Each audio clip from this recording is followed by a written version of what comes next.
அத்தனை பட்டணத்தில் பவுல் அவர்களுக்காய் காத்து கொண்டிருக்கையில் அத்தனை பட்டணத்தை குறித்து சில காரியங்கள் உங்களோடு பகிர்ந்து விரும்புகிறேன்.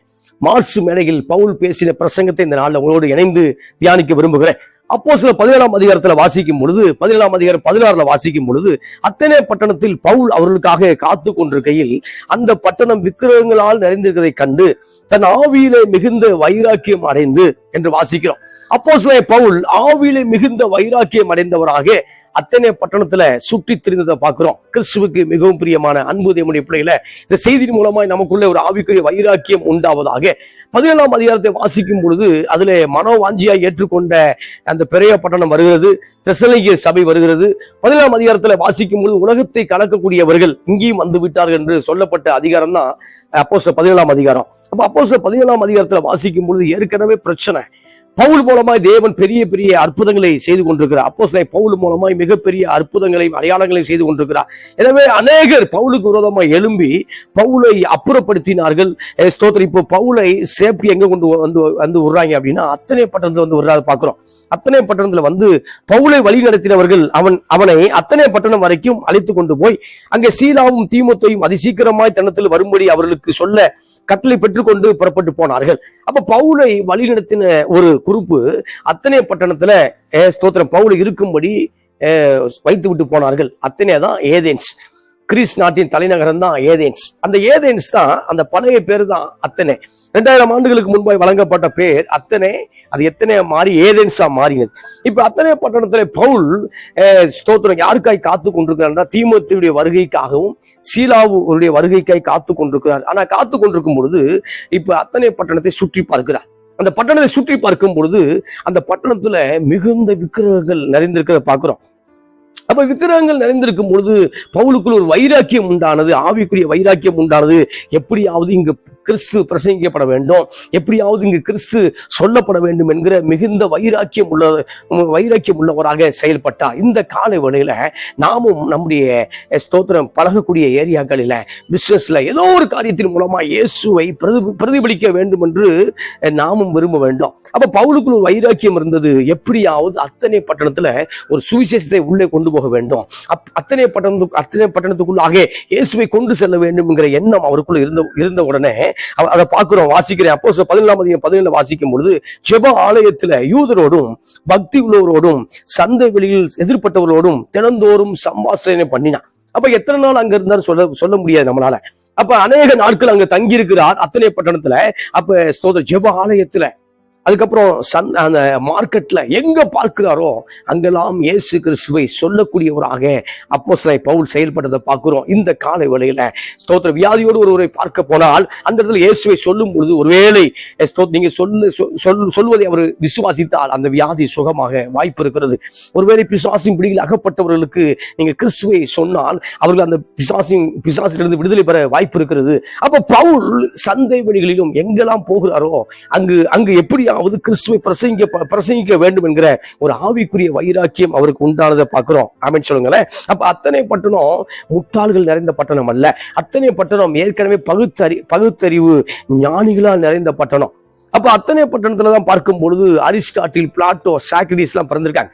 அப்ப சாக்ரட்டிஸ் உடைய மாணவர் தான் பிளாட்டோ. அப்ப பிளாட்டோட மாணவர் தான் அரிஸ்டாட்டில். அப்ப அரிஸ்டாட்டில் யாருன்னா மகா அலெக்சாண்டருடைய குருவா இருந்தவர். அப்ப இவங்க எல்லாம் யாருன்னா கிமு இருந்தாங்க. அப்ப கிமு 384 கிமு 427 வாசிக்கிறோம். அப்ப இதெல்லாம் பார்க்கிறோம். இவங்கெல்லாம் அதுக்கு முன்பாகவே ஞானிகளாக இருந்தார்கள். ஆனால் பகுத்தறிவு வளர வளர அவருக்குள்ள பார்க்கும் பொழுது அந்த ஸ்தோத்திர தெய்வ பயம் இல்லை, உண்மையான தெய்வத்தை தேட விரும்பினார்கள். ஆனால் பகுத்தறிவு ஏதோ ஒரு அந்த பகுத்தறிவு தடுத்து நிறுத்து கொண்டே இருந்தது. இந்த காலை வேளையில நமக்குள்ள பார்க்கும் பொழுது ஞானம் அதிகரிக்க ஞானமே அவர்தான், ஞானத்தின் ஊற்றே அவர்தான். அப்ப ஞானம் அதிகரிக்க அந்த ஞானத்தின் வழியாக நாம் கடவுளை ஸ்தோத்திரம் கண்டுகொள்ள முடியாது. உள்ளான அந்த ஒளியின் மூலமாக, உள்ளான அந்த ஆன்மாவின் மூலமாகத்தான் தேவனை என்ன செய்ய முடியும், கண்டுகொள்ள முடியும். அப்ப பவுல் அங்க தினந்தோறும் சம்பாஷணை பண்ணினான். அப்பொழுது பார்க்கும் பொழுது அந்த ஏரியாவில் இருக்கக்கூடிய ஞானிகள், சாக்ரட்டிஸுடைய ஸ்தோத்திரம் பிள்ளைகள், அரிஸ்டாட்டுடைய மாணவர்கள், பிளாட்டோடைய மாணவர்கள், இவர்களெல்லாம் பார்க்கும்போது பவுலோடு தர்க்கம் பண்ணினதை பார்க்கிறோம். இந்த கால வேளையில இயேசுவை நீங்கள் அறிவிக்கும் பொழுது சில தர்க்கம் உண்டாகத்தான் செய்யும். இயேசுவை கிறிஸ்து என்று சொல்லும் பொழுது சில தர்க்கம் உண்டாகும். அந்த தர்க்கத்தை உடைக்க வேண்டும் என்று தேவன் விரும்புகிறார். அப்ப பவுலுக்குள்ள ஒரு வைராக்கியம் இருக்கும்போது அந்த வைராக்கியம் என்ன செயல்பட்டுச்சு அப்படின்னா, அந்த வைராக்கியம் கிறிஸ்துவை பிரதிபலிக்க வேண்டும் என்று செயல்பட்டது. இந்த கால வேளையில நம்முடைய வாழ்க்கையில எப்படியாவது கிறிஸ்து பிரதிபலித்தே ஆக வேண்டும், எப்படியாவது இயேசு கிறிஸ்து நம்முடைய வாழ்க்கையில ஸ்தோத்திர பிரதிபலித்தே ஆக வேண்டும் சிஸ்டர். ஆமென் சொல்லுங்களேன். அப்ப நீங்கள் வியாதியோடு இருக்கும் பொழுது பிரதிபலிக்க முடியாது. நீங்கள் பொருளாதார பற்றாக்குறையில் இருக்கும் பொழுது அதை பிரதிபலிக்க முடியாது. நீங்கள் வாழ்ந்திருக்கும் பொழுது, நீங்கள் சுகமாய் இருக்கும் பொழுது, நீங்கள் ஆசீர்வதிக்கப்பட்டிருக்கும் பொழுது இயேசுவை நிச்சயம் பிரதிபலிக்க முடியும். ஆமென் சொல்லுங்களேன். அப்ப பவுல் பெரிய ஞானிகளோடு ஸ்தோத்திரம் வாதாடுகிறார். ஆமென் சொல்லுங்களேன். பெரிய பெரிய ஞானிகளோடு பவுலுடைய வல்லமை, பவுலுக்கு பரிசுத்த ஆவியானவர் பவுலை என்ன செய்யறாரு, அந்த ஞானிகளோடு எதிர்த்து நிற்கும்படி, இயேசு மரித்தோரிலிருந்து உயிர் தெழுந்தார் என்று அந்த சத்தியத்தை சொல்லும்படி பவுலுக்கு உதவி செய்தது. ஆமென் சொல்லுங்களேன். இந்த கால வேளையில மரித்தோரிலிருந்து உயிர் தெழுந்த இயேசுவின் வல்லமை உங்களை ஆளுகை செய்வதாக, உங்கள் குடும்பங்களை ஆளுகை செய்வதாக. அப்ப அந்த அத்தனை பட்டணத்துல பவுல் ஒரு ஆவிக்குரிய வைராக்கியம். ஆமா. அப்ப சீலா வந்தா உதவியா இருந்திருக்கும், தீமோத்தேயு வந்தா உதவியா இருந்திருக்கும். ஆனால் இங்கு பார்க்கும் பொழுது இவர் வருவதற்கு முன்பாகவே ஒரு ஆவிக்குரிய வல்லமை பவுலை தாக்கின பொழுது இப்ப ஆவியில வைராக்கியம் அடைந்து இப்ப இவருக்கு ஒரு டெம்ட் வந்துருச்சு. என்ன டெம்ட் தான்? எப்படியாவது பிரசங்கிக்க வேண்டும் என்கிற டெம்ட், எப்படியாவது ஸ்தோத்திர சீக்கிரமா இயேசுவை சொல்ல வேண்டும் என்கிற டெம்ட். ஆமா, இன்னைக்கு அநேகருக்கு பாவம் செய்யக்கூடிய டெம்ட் இருக்கு. அப்ப ஏதோ ஒரு பாவத்தை செய்ய வேண்டும்ங்கிற டெம்ட் ஒவ்வொரு நாளும் போராடி கொண்டிருக்கிறது. ஆனால் பவுலுக்குள்ள இருந்த அந்த டெம்ட் என்னன்னா, இப்பொழுது அத்தனை பட்டணத்தில் நான் பிரசங்கித்து ஆக வேண்டும், அத்தனை பட்டணத்தில் இயேசுவை சொல்லி ஆக வேண்டும், அத்தனை பட்டணத்தில் தேவனுடைய வல்லமையை நான் அறிவித்து ஆக வேண்டும் என்று அவர் போராடுகிறதை பார்க்கிறோம். ஆமென் சொல்லுங்களேன். அப்ப நமக்குள்ள ஆவிக்குரிய வைராக்கியம் இருக்கும் பொழுதுதான் பெரிய பெரிய ஞானிகளோடு நாம் போராட முடியும். ஆமென் சொல்லுங்களேன். அப்ப நமக்குள்ள ஆவிக்குரிய வைராக்கியம் இல்லை என்றால் முட்டாளா கூட ஜெயிக்க முடியாது சார். முட்டாள கூட மோதி ஜெயிக்க முடியாது. அப்ப பார்க்கும்போது இவர்கள்லாம் கிமுல இருந்தே அறிவாளியாக இருந்தார்கள். அப்ப அரிஸ்டாட்டில், பிளாட்டோ கதையெல்லாம் வாசித்தாங்க அப்படின்னா அவன் அப்பவே அகாடமி ஆரம்பிச்சிட்டாங்க. ஆமா, அப்பவே அகாடமி ஆரம்பிச்சிட்டாங்க. மகா அலெக்சாண்டருக்கு யாரு சீசரா இருக்காருன்னா அரிஸ்டாட்டில் தான் குருவா இருக்க. அப்ப முழு உலகத்தை ஆண்ட மகா அலெக்சாண்டர், கிரேட் அலெக்சாண்டர். அப்ப அவங்களுக்கு இவங்க குருவா இருக்காங்க அப்படின்னா எப்பேற்பட்ட ஞானிகளாக இருக்க முடியும். ஸ்தோத்திரம். அரிஸ்டாட்டுடைய பிறப்பு 387 கிமுல, அரிஸ்டாட்டில் பிறப்பு 427. இதெல்லாம் பார்க்கிறோம். இதெல்லாம் பார்க்கும்போது இவங்க எல்லாம் பெரிய ஞானிகளாக கிமுல இருந்தாங்க. ஆமா, ஞானம் கத்திடத்திலிருந்து வருது, அதுல மாற்று கருத்து இல்லை. ஞானம் வர வர ஸ்தோத்திர கிறிஸ்துவோடு வெளியே போயிடக்கூடாது. இன்னைக்கு அநேகர் ஸ்தோத்திரம் சயின்ஸ் அடிப்படையில மூவ் ஆகும் பொழுது அந்த உண்மையான ஆன்மீகத்தை விட்டு விட்டார்கள் பிரியமானவர்களே. எனவே இந்த நாள்ல தெய்வத்தை ஸ்தோத்திரம் மறந்து தெரியக்கூடாது. இப்ப பார்க்கும் பொழுது ஸ்தோத்திரம் அப்போஸ்தலர் 17ஆம் அதிகாரம் 18 வாசிக்கும் பொழுது அப்பொழுது எப்பிக்கூராரும் ஸ்தேயா இருக்கிறமான ஞானிகளில் சிலர் அவனோட வாக்குவாதம் பண்ணினார்கள். சிலர் இந்த வாயாடி என்ன பேச போறான் என்றார்கள். சிலர் இவன் அந்நிய தேவதையை அறிவிக்கிறவனாக காண்கிறேன் என்கிறார்கள். அவன் இயேசுவையும் உயிர்த்தெழுதலையும் அவர்களுக்கு பிரசங்கித்தபடினாலே அப்படி சொன்னார்கள். இங்க பார்க்கும்போது அந்த எப்பிக்கூரார் என்கிறவர்கள் ஸ்தேயோயிக்கிறார், வாயிலே வரல. அப்ப இவங்க இந்த ஞானிகள்லாம் பவுலை பார்த்து வாயாடி என்று சொன்னார்கள்.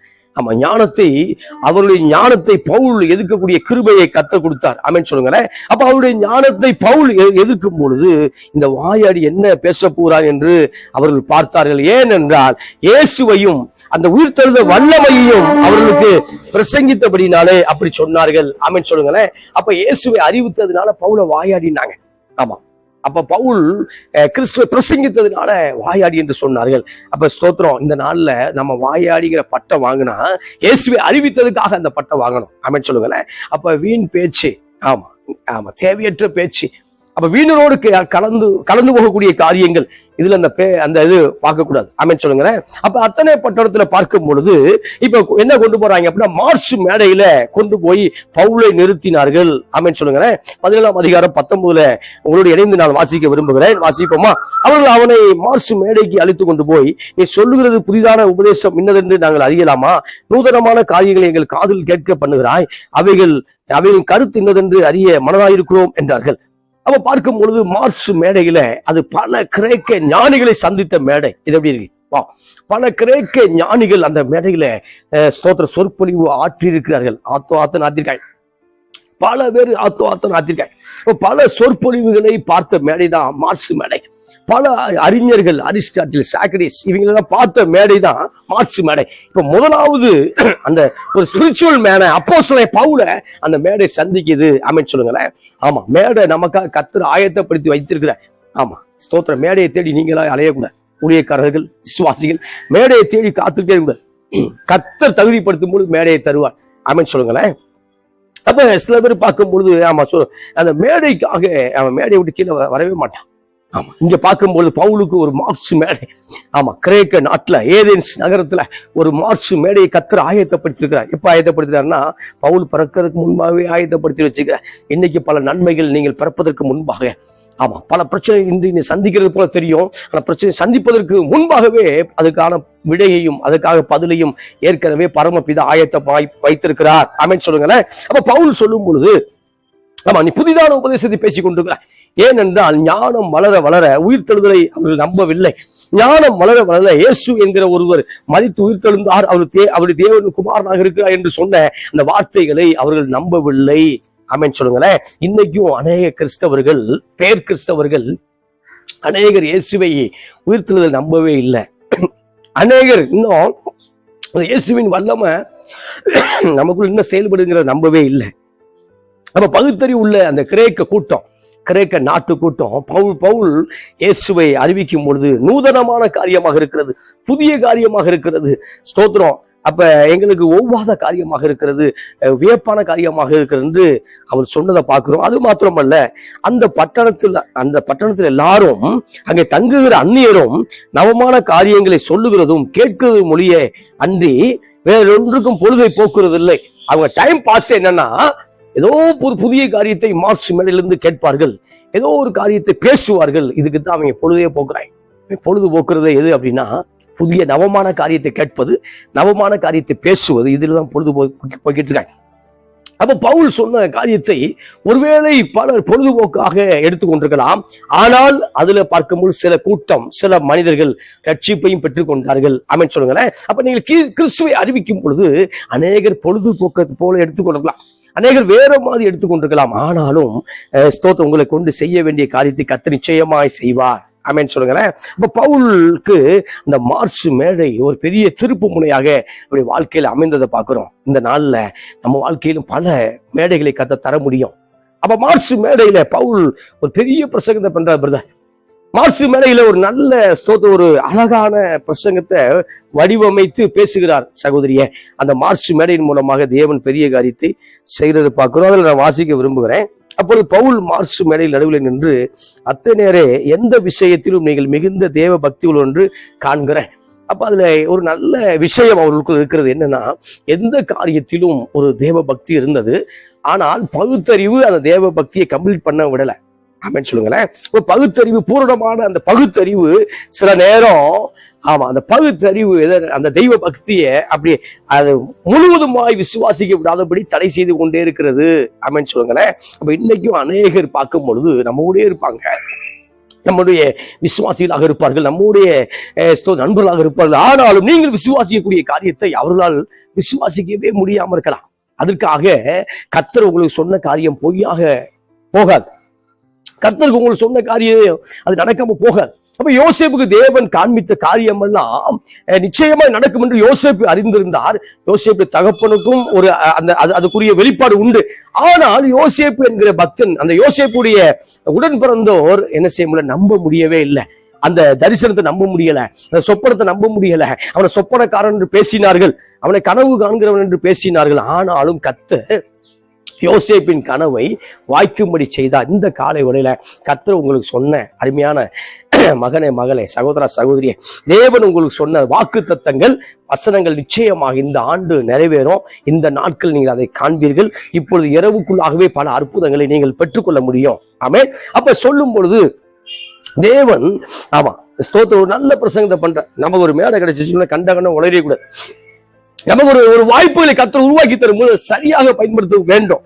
ஒரு அபிஷேகத்தோடு, பக்தி வைராக்கியத்தோடு, தேவனுடைய வல்லமையோடு அதை பயன்படுத்த வேண்டும். அப்ப சொல்லும்போது, மார்ச் மேடையை சொல்லும் பொழுது, நீங்க எந்த காரியத்தை, எந்த விஷயத்தில் நீங்கள் மிகுந்த தேவ பக்தியில் ஒன்று காண்கிறேன். அப்ப பார்க்கும்போது ஒரு, ஆமா, எல்லா காரியத்திலும் நீங்க ஒரு நல்ல ஸ்பிரிச்சுவலா இருக்கீங்க சார் அப்படிங்கிறார். ஆமென். அப்ப எப்படி என்றால் அதுக்கு அவர் சொல்றாரு, எப்படி என்றால் நான் சுற்றி திரிந்து உங்கள் ஆராதனைக்குரியவைகளை கவனித்து பார்க்கிற பொழுது அறியப்படாத தேவனுக்கு என்று எழுதியிருக்கிற ஒரு பலிபீடத்தை கண்டேன். நீங்கள் அறியாமல் ஆராதிக்கிற அவரையே நான் உங்களுக்கு அறிவிக்கிறேன். இங்க இவங்க என்ன பண்றாங்கன்னா பல பலிபீடங்களை, ஆமா, பல புதிய புதிய தெய்வங்களை வைத்திருந்தார்கள். ஏகப்பட்ட தெய்வம் சார். அத்தனை பட்டம் முழுவதும் விக்கிர தோப்புகளாக இருந்தது. விக்கிர தோப்பு அப்படின்னா ஸ்தோத்திரம், ஒரு தனியான ஒரு மரம்னா ஒரு மரம். அப்ப தென்னவன் தோப்பு அப்படின்னா பல மரங்கள். அதே போல பல சிலைகள் உள்ள காரியத்தை, பல தெய்வத்தை வைத்திருந்தார்கள். அப்ப சொல்லும் பொழுது அதை நான் கவனித்து பார்த்தேன். அந்த அந்த அந்த பவுலை அத்தனை பட்டத்துல வெயிட் பண்ண சொல்லிட்டு சீலாவும் தீமுத்தையும் வரல. அதுக்குள்ளவே அத்தனை பத்திரத்தை குறிச்சு ஒரு வெளிப்பாடை பெற்றுக்கொண்டார். அப்ப அநேக காரியங்களை கவனிக்கிறார். ஆமென் சொல்லுங்க. அப்ப நம்ம ஊழியம் செய்யக்கூடிய காரியத்தை கவனிக்க வேண்டும். அப்ப நம்ம செய்யக்கூடிய காரியத்தை கவனிக்க வேண்டும். நம்ம எந்த காரியத்தை கவனிக்கும் பொழுது ஒரு காரியத்தை பார்க்க முடியும். இங்க பார்க்கும்போது கவனித்து பார்த்த பொழுது ஒரு என்ன நடக்குது அப்படின்னா, அறியப்படாத தேவனுக்கு என்று எழுதியிருக்கிற ஒரு பலிபீடத்தை கண்டேன். அப்ப ஏகப்பட்ட பலிபீடங்கள் அங்க வைக்கப்பட்டிருந்தது. ஆனால் அதுல முக்கியமான ஒரு காரியம் என்ன அப்படின்னா, எந்த சாமின்னு தெரியல, ஆனா அந்த சாமியை நாங்க கும்பிடுறோம் அப்படின்னு ஒரு பலிபீடம் இருந்தது. ஒரு புதிய தெய்வம் இருந்தால் அந்த தெய்வம் ஒரு வேளை எங்களை கோபித்துக் கொள்ளக்கூடாது என்று சொல்லி அதுக்கு ஒரு பலிபீடம். அப்ப சாமி இல்லாத ஒரு பலிபீடம், சாமி இருக்குது, சாரி, சாமிக்கு பேர் இல்லாத ஒரு பலிபீடம். அப்ப அதை பவுல் என்ன செய்யறாரு, கவனிக்க சொல்லும் பொழுது அறியாமல் ஆராதிக்கிற அவரையே நான் உங்களுக்கு அறிவிக்கிறேன். இது எப்படி இருக்கு? சூப்பர்ல. அப்ப சொல்லும் பொழுது அறியாமல் ஆராதிக்கிற அவரையே நான் உங்களுக்கு அறிவிக்கிறேன். இந்த நாள்ல அவரை அறிந்திருந்தோம். இன்னைக்கு அநேகர் என்ன செய்யல, அவரை உயிரோட்டமாய் அறிய முடியல.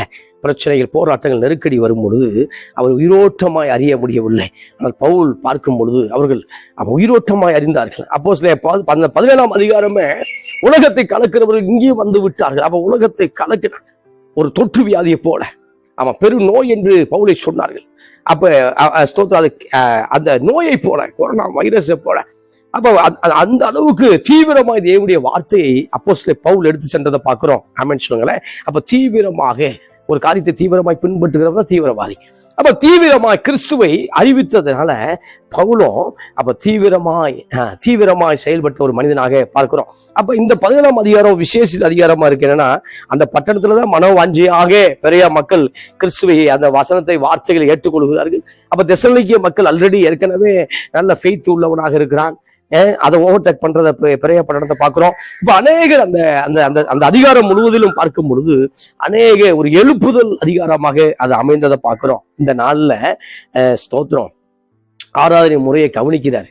அப்ப ஃபீல்டு ஒர்க்கை கவனிக்கணும். பிசினஸோ எந்த ஒரு காரியமோ குடும்பமோ ஏதோ ஒரு நம்ம கவனித்து அதை பார்த்து நம்ம எடுத்தோம் கவுத்தோம் முடிவெடுத்தக்கூடாது, கவனிக்கணும். ஆமென் சொல்லுங்களேன். பொறுமையாக சில காரியத்துல முடிவெடுக்க வேண்டும். அப்ப அந்த பலிபீடத்தை கண்டேன், நீங்கள் அறியாமல் ஆராதிக்கிற அவரையே நான் உங்களுக்கு அறிவிக்கிறேன். அப்ப எல்லாத்தையும் அறிந்துட்டீங்க. அப்ப சன் ஆஃப் காட் தெரியல. எல்லா தெய்வமும் தெரியும் கிரேக்க நாட்டுல, ஆனா இயேசுவை பற்றி தெரியல. எல்லா தெய்வமும் தெரியும், ஆனா யெகோவாவை பத்தி கேள்விப்படவே இல்லை. அப்ப அவர் அறிவிக்கிறேன்னு சொல்லி அந்த பிரசங்கத்தை பவுல் ஆரம்பிக்கிறார். அப்போஸ்தலர் பவுல் நீங்கள் அறியாத தெய்வத்தை நான் உங்களுக்கு சொல்லுறேன் என்று அவர் சொல்வதை பார்க்கிறோம். இந்த நாள்ல நாமும், அது மருத்துவமனை ஊழியமா இருக்கலாம், அல்லது உங்கள் உறவுகளை சந்திக்கக்கூடிய காரியங்களா இருக்கலாம், அதிகமா உங்களை சோகமா பேசிக்கிட்டே இருந்தா அப்படின்னா, புலம்பிக்கிட்டே இருந்தான்னா, அங்க திருவார்த்தை எப்படியாவது உள்ள கொண்டு போயிடணும். ஆமென் சொல்லுங்களேன். எப்படியாவது அருள்நாதரை இயேசுவை அங்க சொல்லிடணும். அந்த அருள்நாதர் இயேசுவை சொன்னாதான் அவன் எப்படியாவது விடுதலை பெற்றுக்கொள்ள முடியும். ஆமென் சொல்லுங்களேன். சொன்ன ஒரு மாதிரி அவனை பாப்பானேங்கிற நினைக்க கூடாது. எப்படியாவது இயேசுவை என்ன செய்யணும்? பவுல் சொன்னது போல சந்தை வெளிகள்ல, மார்க்கெட்ல, மால்ல, எங்கேயாவது எப்படியாவது திருவசனத்தை என்ன செஞ்சார்? அவரு சொல்லி கொண்டதை பார்க்கிறோம். அல்லேலூயா சொல்லுங்களேன். அல்லேலூயா. அப்ப அதுல சொல்லும்போது உலகத்தையும் அதுள்ள யாவற்றையும் உண்டாக்கின தேவனானவர் வானத்திற்கு பூமிக்கும் ஆண்டவராயிருக்கிறபடியால் கைகளினால் கட்டப்பட்ட கோவிலில் அவர் வாசம் பண்ணுகிறது இல்லை. அத்தனை பட்டணத்தாரே, முதலாவது தெரிந்து கொள்ளுங்கள், மார்சு மலையில் இருக்கும் பொழுது கைகளினால் கட்டப்பட்டதில்லை அவர் வாசம் பண்ணுவதில்லை, மாறாக உங்கள் இருதயத்தில் வாசம் பண்ணுகிறார். இந்த காலை வேளையில கிறிஸ்து உங்கள் இருதயத்துக்குள் வாசம் பண்ணுகிறார். அநேகருக்கு தொழுது கொள்ள ஒரு கோவில் தேவை, அநேகர் கூட்டம் கூடி ஆராதிக்க சபை தேவை. ஆனால் சபைகளில் தேவன் தங்குவதில்லை, உங்களுக்குள்ளே தங்குகிறார். ஆமென் சொல்லுங்களேன். நம்ம ஆராதிக்கும் போது இந்த இடத்துல பில்டிங்ல பிரசன்ஸ் இருக்கு, அதுல மாற்று கருத்து இல்லை. ஆனா யாருக்குள்ள தங்குகிறார்? உங்களுக்குள்ளதான் என்ன செய்யறாரு?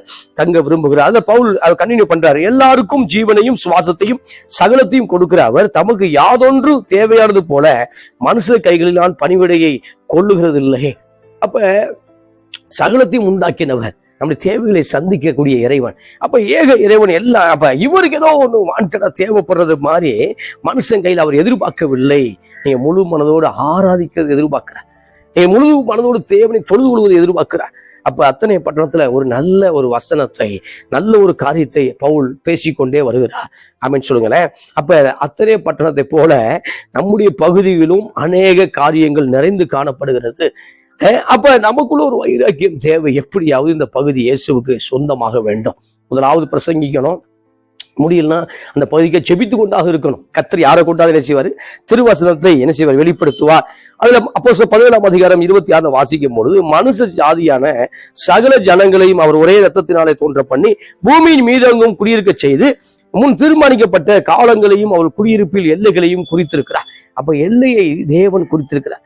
அப்ப நான் இந்த நாட்டுல பிறந்துட்டேன் சார், அப்ப நான் இன்னொரு நாட்டுல பிறந்திருந்தா நல்லா இருக்குமே அப்படின்னு யோசிக்கிறோம். நல்லா இருக்கும், ஆனா தேவன் அது விரும்பல.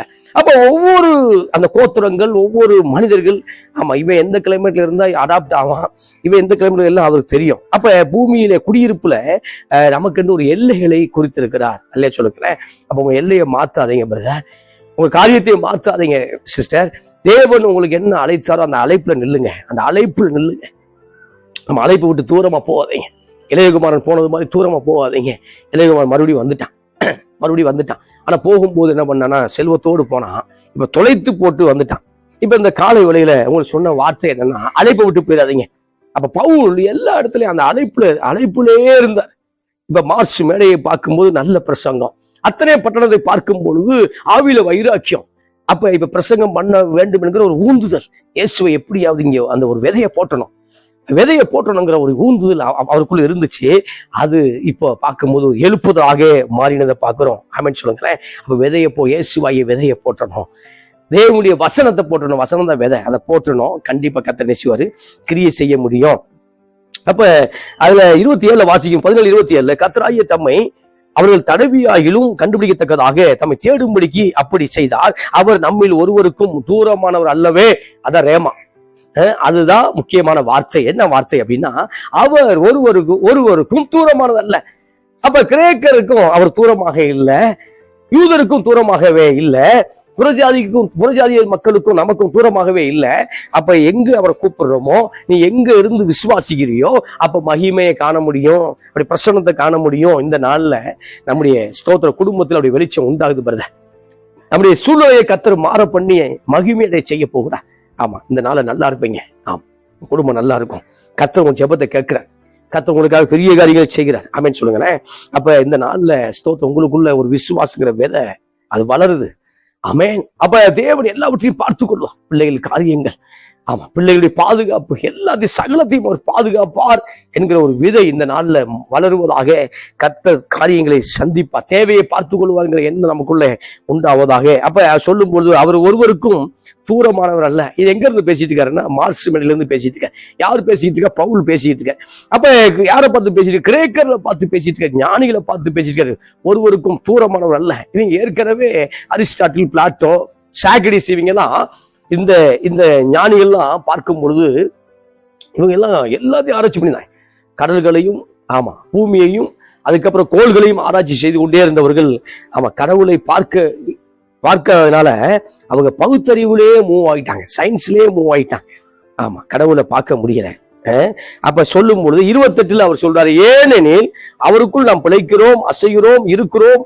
அப்படியே உங்கள் புலவர்களில் சிலர் நாம் அவருடைய சந்ததியார் என்று சொல்லி இருக்கிறார்களே. அப்ப அவர்களை பார்த்தே பேசுறாரு, உங்க புலவர்களில் சிலர். இது எப்படி இருக்கு? அப்ப உங்கள் புலவர்கள் சிலர் என்ன சொல்றாங்க அப்படின்னா, அவருடைய, ஆமா, அவங்க பொருள் எடுத்து அவங்க போடுறாங்க. அப்ப உங்க புலவர்கள் சில என்ன சொல்றாங்க அப்படின்னா, நீங்க அவருக்குள்ள இருக்கிறீங்க, அவருக்குள்ள பிழைக்கிறீங்க, அவருக்குள்ள என்ன செய்றீங்க, ஆமா, அசைகிறோம், இருக்கிறோம் என்று உங்கள் புலவர்களே அவருடைய சந்ததியார் சொல்லியிருக்காங்களே. ஆமென் சொல்லுங்களேன். அப்ப இயேசுவை ஏற்றுக்கொண்டவர்கள் ஆபிரகாமுடைய பிள்ளைகள் என்று எண்ணப்படுவார்கள். ஆமென் சொல்லுங்களேன். அப்ப நீங்க இயேசுவை ஏற்றுக்கொண்டீங்க அப்படின்னா இந்த ஏரியாவுடைய கோத்திரங்கள் அல்ல, தேவனுடைய பிள்ளைகளாக மாறுகிறீர்கள். யோவான்ல தான் வாசிக்கிறோம். அவரை ஏற்றுக்கொண்ட பேர் எத்தனை பேர்களோ அத்தனை பேர்களும் பிள்ளைகளாகும்படி அதிகாரம் கொடுத்தார். அப்படி பிள்ளைகளாக மாறுகிறீர்கள். ஆபிரகாமுடைய குமாரராக, ஆபிரகாமுடைய குமார்த்திகளாக, விசுவாசத்தின் தந்தை, அந்த பட்டியலுக்குள்ள நாம் இணைக்கப்படுகிறோம். ஆமா, எபிரேயர்ல சொல்லப்பட்ட அந்த 11ஆம் அதிகாரத்துல வரக்கூடிய விசுவாச பட்டியல்ல நீங்க இணைக்கப்படுறீங்க. எப்ப இணைக்கப்படுறீங்கன்னா, இயேசுவை ஏற்றுக்கொள்ளும் பொழுது, அவரை நம்பும் பொழுது அந்த பட்டியலுக்குள்ளாக, விசுவாச பட்டியலுக்குள்ளாக நாம் என்ன செய்யறோம்? மாறுகிறோம். அதுல வாசிக்கிறேன். அப்ப நாம் தேவனுடைய சந்ததியா இருக்க, தேவனுடைய சித்திரை வேலையினாலும் யுக்தியினாலும் உருவாக்கின பொன் வெள்ளி கல் இவைகளுக்கு தெய்வம் ஒப்பாயிருக்க வேண்டும் நாம் நினைக்கல் ஆகாது. அப்ப சொல்றாரு, இப்படி நம்ம உருவாக்கி இப்படிப்பட்ட தெய்வம், இப்படிப்பட்ட வல்லமை உள்ளவர் நமக்குள்ள அசைகிறார், நம்மளை நடத்துகிறார். அப்ப அவரை போய் நம்ம என்ன செய்யக்கூடாது? ஒரு கார்ட்டூனா வரையக்கூடாது, ஒரு இதா வரையக்கூடாது, ஒரு உருவகமா வரையக்கூடாது, அதை வெள்ளியில பொண்ணுல வரையக்கூடாது என்று அவர் சொல்லி, அறியாமல் உள்ள காலங்களை தேவன் காணாது போல இருந்தார், இப்பொழுதோ மனம் திரும்ப வேண்டும் என்று எங்கும் உள்ள மனுஷர்களுக்கெல்லாம் கட்டளையிடுகிறார். அப்ப அறியாத காலங்கள் இருந்தது, அந்த காலங்களை காணாத போல் இருந்தார். மனச்சாட்சி காலங்கள் இருந்தது, நியாயப்பிரமாண காலங்கள் இருந்தது, அப்ப அறியாத காலங்கள் இருந்தது. அப்ப இயேசு வெளிப்படும் போது கிருபையின் காலம். கிருபையின் காலம். அவருடைய அவர்னால கிருபையின் மேல் கிருபை பெற்றோம். அப்ப அந்த கிருபையின் காலம், இப்ப கிருபையின் காலத்துல உன்னை பாக்குறாரு, நான் மனம் திரும்ப வேண்டும் என்று விரும்புகிறார். ஆமென் சொல்லுங்களேன். இந்த நாள்ல திருச்சபை விட்டு ஒரு வேலை தூரமாய் போய் கொண்டிருக்கிற அருமையான சகோதரா, ஊழியமே வேண்டாம் என்று போய் கொண்டிருக்கிற அருமையான சகோதரிய, கர்த்தர் சொல்லக்கூடிய வார்த்தை, நீங்க மறுபடியும் வாங்க, கர்த்தர் உங்களை பயன்படுத்தும். கர்த்தருடைய கரத்துல நீங்க மறுபடியும் வாங்க, கர்த்தர் உங்களை என்ன செய்ய, நிச்சயம் அவர் என்ன செய்ய முடியும், நடத்த முடியும். அறியாமுள்ள காலங்கள், அது காணாமலே போல இருந்தா, அதை காணாமல் விடல, காணாமல் போல் இருந்தால், ஆனா இப்பொழுதோ மனம் திரும்பும் என்று கட்டி விடுங்க. அப்ப அத்தனை பட்டணம் இதன் மூலமாக ஒரு எழுப்புதுக்குள்ளாக வந்தது. ஆமென் சொல்லுங்களேன். மேலும் ஒரு நாளை குறித்திருக்கிறார். 17:31 மேலும் ஒரு நாளை குறித்திருக்கிறார். அதிலே அவர் தம் நியமித்த மனுஷனை கொண்டு பூலகத்தை நீதியாய் நியாயந்திருப்பார். அந்த மனுஷனை மரித்தோர்ந்து எழுப்பினதுனாலே அதன் நிச்சயத்தை எல்லாருக்கும் விளங்க பண்ணினார் என்றார். அப்ப ஒரு மனுஷன் நியமித்திருக்கிறாரு, அவரை கொண்டு பூமியை நியாயந்திருக்க போகிறார் என்று சொல்லி, அப்ப அந்த மனுஷன் யாருன்னா தேவ குமாரனா இயேசு, அவர் தான் உயிர் தெழுந்தவர். அவரை குறித்து அவர் அங்க பேசுகிறார். 32 மரித்தோர் உயிர் தெழுதலை குறித்து அவர்கள் கேட்ட பொழுது சிலர் இகழ்ந்தார்கள், சிலர் நீ சொல்லுவதை இன்னொரு வேலை கேட்போம் என்றார்கள். இப்படி இருக்க பவுல் அவர்களை விட்டு போய்விட்டார். அப்ப நேரம் ஒரு மார்சு மேடை அமைந்தது, ஒரு பிரசங்க வாய்ப்பு இருந்தது, அந்த இடத்துல பிரசங்கம் பண்ணிட்டாரு. ரைட்டு, இப்ப அடுத்த இடத்தை சந்திக்க அவர் போகிறத பாக்குறோம். இங்க இயேசுவை உயிர்த்தெழுதலை குறித்து பேசும் பொழுது அநேகர் நம்ப முடியல. ஏன்னா அவருடைய அந்த கல்வி, அந்த பிளாசபர், இவங்களா ஞானி, அது தடுக்குது. இந்த நாள்லயும் சயின்ஸுக்கு மேல சில காரியம் நம்மளை தடுக்குது, நம்மள யோசனைகள் தடுக்குது. ஒரு வல்லமை செயல்பட முடியுமா முடியாதாங்கிறத பல நேரம் தடுக்குது. கர்த்தர் நிச்சயம் அற்புதம் செய்வார் என்கிற அந்த வார்த்தையை, அந்த வாக்கு தத்துவத்தை மெடிக்கல் ரிப்போர்ட் தடுக்குது. பிரதர், ஏதோ ஒரு காரியம் தடுக்குது. கர்த்தர் அற்புதம் செய்வார் என்று சொல்லும் பொழுது, வீடை தருவார் என்று சொல்லும் பொழுது, ஒரு வாகனத்தை தருவார் என்று சொல்லும் பொழுது, என் பட்ஜெட்டை பாக்குறேன், சம்பளத்தை பாக்குறேன், அது தடுக்குது. இதெல்லாம் நான் பார்க்கும்போது தடுக்குது. ஏன் தடுக்குது அப்படின்னா, வார்த்தையை முக்கியத்துவப்படுத்தாமல், ஸ்தோத்திர வார்த்தையை கொடுத்தவரை முக்கியத்துவப்படுத்தாமல், நம்மளுடைய பட்ஜெட்டை பார்க்கிறோம், சயின்ஸ்ல அந்த அறிவுல மூவ் ஆகும் பொழுது தடுக்குது. இப்ப பார்க்கும்போது கிரேக்கர்கள்ல எது தடுக்குது அப்படின்னா, அதுல வாசிக்கும் பொழுது சிலர் நீ சொல்லுகிறத இன்னொரு வேலை கேட்போம். அப்ப உயிரை கொடுத்து ஒரு பிரசங்கம் பண்ணியிருக்கிறாரு, ஆவியில வைராக்கியமா பிரசங்கம் பண்ணியிருக்கிறாரு. அப்ப அதுவே இன்னொரு வேலை கேட்போம் அப்படின்னா, பவுல் வைராக்கியம் இல்லாம சும்மா ஒரு கடமைக்கு ஒரு பிரசங்கம் பண்ணியிருந்தாருன்னா என்ன ஆயிருக்கும் பாருங்க. அப்ப மரித்தோர் உயிர்த்தெழுதலை குறித்து கேட்டபோது சிலர் இகழ்ந்தார்கள். ஏன்னா ஞானியா இருக்கிறதுனால உயிர்த்தெழுதலை குறித்து பேசும் பொழுது, உன் ஆன்மா உயிரோடு எழும்பும் என்று சொல்லும் பொழுது, உன் ஆன்மாவுக்கு, அந்த ஆத்மாவுக்கு அழிவே இல்லை என்று சொல்லும் பொழுது, உன் ஆத்மாவுக்கு ஒரு நியாய தீர்ப்பு உண்டு என்று சொல்லும் பொழுது, உன் ஆத்மா தேவனோடு இருக்க போகுது என்று சொல்லும் பொழுது அவர்களால் நம்ப முடியல பிரதர். அவர்களால் கிரகித்துக் கொள்ள முடியவில்லை. அந்த மரித்தோர் உயிர்த்தெழுதலை குறித்து பேசும் பொழுது இகழ்ந்தார்கள். இகழ்ந்தார்னா கேவலப்படுத்தினான், அசிங்கப்படுத்திட்டான். ஆனாலும் கர்த்தர் அந்த இடத்துல பார்க்கும் பொழுது முக்கியமான ஆளை தூக்கிட்டாரு. ஆமென் சொல்லுங்களேன். இப்படி இருக்க பவுல் அவளை விட்டு போய்விட்டான். சிலர் அவனை பற்றி கொண்டு, சிலர் அவனை பற்றி கொண்டு விசுவாசிகள் ஆனார்கள். அல்லையா சொல்லுங்களேன். அல்லேலூயா. அவர்களில் மார்சு மேடையின் நியாயாதிபதிகள் ஒருவனாகிய தியோனிஷு என்பவனும் தமாரி என்னும் பேருள்ள ஒரு ஸ்திரீயும் இவர்களுடைய வேறு சிலரும் இருந்தார்கள். அப்ப அந்த மார்சு மேடையில ஏகப்பட்ட நியாயாதிபதிகள் இருந்திருக்காங்க. அப்ப அதுல முக்கியமான ஒரு ஆளை கர்த்தர் அந்த இடத்தை தூக்குறத பாக்குறோம். ஆமென் சொல்லுங்களேன். அதுக்கப்புறம் நிச்சயமா ஒரு எழுப்புதல் நடந்திருக்கும், அதுல மாற்று கருத்து இல்லை. நிச்சயமா இதுக்கப்புறம் பார்க்கும்பொழுது இன்றைக்கும் கிரேக்கர்கள் இயேசுவை ஏற்றுக்கொண்டவர்களாக இருக்கிறார்கள். இன்றைக்கும் ஏதென்ஸ் பட்டணத்தில் உள்ள மக்கள் தெய்வத்தை நம்பக்கூடிய ஆண்டவருடைய பிள்ளைகளாக இருக்கிறார்கள். அப்ப அன்றைக்கு அந்த ஒரு விதையை பவுல் போட்டதுனால அது இன்னைக்கு ஒரு பெரிய விருட்சகமாக, ஒரு மரமாக ஸ்தோத்திரம் மாறினதை பார்க்கிறோம். அன்னைக்கு ஒரு மார்சு மேடை, அது வரைக்கும் யாரையோ பார்த்திருந்த மேடை, அரிஸ்டாட்டில், பிளாட்டோ, சாக்ரட்டிஸ் எல்லாம் பார்த்த மேடை, அப்போஸ்தலன் பவுலை பார்க்கும் பொழுது அந்த மேடையிலிருந்து ஒரு வல்லமை புறப்பட்டது. அந்த மேடையிலிருந்து ஒரு வல்லமை, அந்த பவுலுக்கு அந்த வைராக்கியத்தின் வல்லமை மொத்தம் அத்தனை பட்டணத்தையே காலி பண்ணிருச்சு. அத்தனை இயேசுவுக்கு சொந்தமானது. ஆமென் சொல்லுங்களேன். அப்ப முக்கியமான அந்த நீதி, அந்த நியாயாதிபதியில் ஒருவனை கர்த்தருக்கென்று பரிசுத்த ஆவியான இழுத்து கொண்டதை பார்க்கிறோம். இந்த நாள்ல நாம் செய்யக்கூடிய காரியங்கள் ஒரு நாளும் வீணாய் போகாது. நம்முடைய ஊழியங்கள் ஒரு நாள் வீணாய் போகுவதில்லை. நம்முடைய காரியங்கள் அவர்கள் பட்ட பிரயாசங்கள் வீணாய் போவதில்லை. எனவே நீங்கள் தொடர்ந்து முயற்சி பண்ணி கொண்டே இருங்க.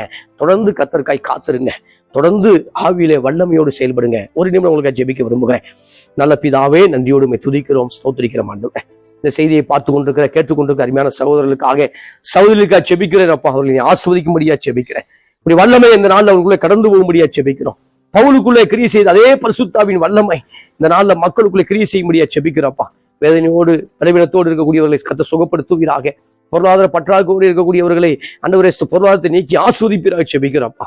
ஆண்டவர் அரை உரை விசுவாசத்தோடு இருக்கக்கூடியவர்கள் விசுவாசத்தினால் நிறைய கர்த்தர் உதவி செய்யும்படியா ஜெபிக்கிறோம்ப்பா. தனிப்பட்ட மனிதர் ரட்சிக்கப்பட்டிருக்கிறவர்கள் குடும்பமாக ரட்சிக்கப்படத்தக்கதாக கர்த்தர் அற்புதம் செய்யும்படியா ஜெபிக்கிறோம். ஆண்டவரே பிள்ளைகளை மேன்மைப்படுத்தும்படியா ஜெபிக்கிறோம். இப்படி பிள்ளைகள் இன்னும் ஆவிக்குரிய வைராக்கியத்தோடு செயல்படத்தக்கதாக கர்த்தாவே நீ பிள்ளைகள் நிரப்பும்படியா ஜெபிக்கிறோம். தொடர்ந்து காத்துக்கொள்ளும், தொடர்ந்து மகிமைப்படும்படியா ஜெபிக்கிறோம். இயேசுவின் நாமத்தில் ஜெபிக்கிறோம் நல்ல பிதாவே. ஆமென், ஆமென். கர்த்தர் கூட இருப்பார். கர்த்தர் உங்களை வழி